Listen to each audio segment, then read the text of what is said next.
જય દ્વારકાધીશ મિત્રો, દ્વારકા ટુડેથી હું બુધાબા ભાટી। આજે જગતના નાથ શ્રી કૃષ્ણ ભગવાન દ્વારકાધીશનો જન્મદિવસ, જન્માષ્ટમી। આજનો અનેરો દિવસ, અનેરો ઉત્સાહ। ગુજરાત અને ગુજરાત બહારના દરેક રસ્તાઓ આજે ભગવાન કૃષ્ણ નગરી યાત્રાધામ દ્વારકા નગરીમાં આવી રહ્યા છે। બહારથી લાખો લોકો આજે ભગવાન કૃષ્ણના જન્મના વધામણા માટે દ્વારકા પહોંચી ગયા છે।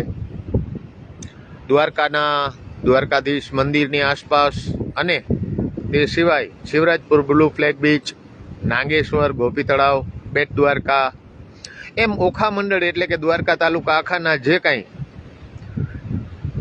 ધાર્મિક સ્થળો છે અને ફરવાલાયક સ્થળો છે, પર્યટન સ્થળો છે, આ સ્થળો ઉપર અત્યારે જાણે માનવ મહેરામણ ઉમટી પડ્યું છે।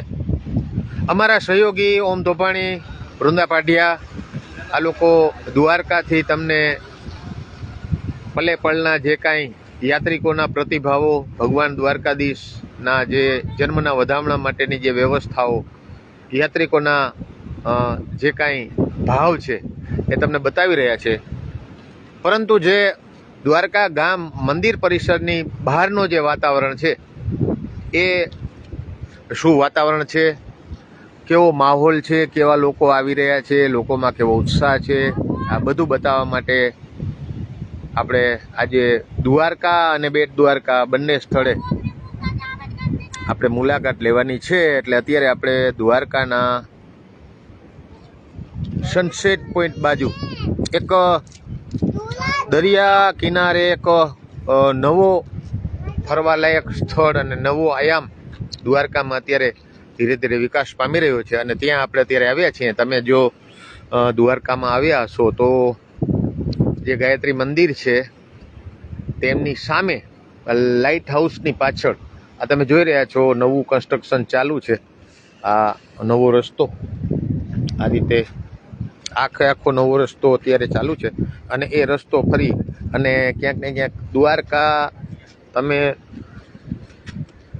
56 પગથિયેથી તમે નીકળી અને ભુરિયા બાવાના ડેરા આગળ ત્યાંથી ગાયત્રી મંદિર ને ગાયત્રી મંદિરથી સમુદ્ર કિનારે આખો 2 કિલોમીટર 1.5 કિલોમીટરનો જે રસ્તો છે તેના ઉપર વિકાસ કાર્યો આ રીતે થઈ રહ્યા છે અને યાત્રિકો, શ્રદ્ધાળુઓ, વૈષ્ણવો જે કોઈ દ્વારકા આવે તેમને મંદિર સિવાયના પણ જગ્યાએ આનંદ મળે અને પોતે દ્વારકાની જે કાંઈ ભૌગોલિક પરિસ્થિતિ છે તેનો આનંદ લઈ શકે। આપણી સામે આ સમુદ્ર છે, અરબી સમુદ્ર, અને આ સમુદ્રના જે મોજાઓ ઉછળી રહ્યા છે, આ મોજાઓના પાણીને રોકવા માટે એટલે કે દ્વારકાની જે જમીન છે તેને તેનું ધોવાણ ન થાય તેના માટે થઈ અને આ વિશિષ્ટ પ્રકારના પથ્થરો બનાવેલા છે।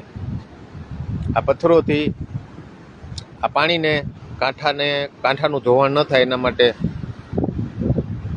એની સેફ્ટી વોલ બનાવવામાં આવી રહી છે। ત્યાં સામે આપણે ગાયત્રી મંદિરની બાજુનો જે દરિયો છે ત્યાંના જ દ્રશ્યો હું તમને ઝૂમ કરીને બતાવું। લોકો અત્યારે દરિયાની મોજ લઈ રહ્યા છે। ઠીક છે, ભગવાન દ્વારકાધીશના દર્શન કરવા માટેની મોટી મોટી કતારો છે, બધા લોકો દર્શન કરવા માટે ન જાય। ઘણા લોકોને એવી શ્રદ્ધા હોય કે દ્વારકાધીશના ધામમાં આવી ગયા તો ધજાના દર્શન કરી લીધા એટલે બધું આવી ગયું, કારણ કે કણ કણમાં ભગવાન તો છે જ। અને અહીંથી હું તમને દર્શન કરાવી રહ્યો છું અત્યારે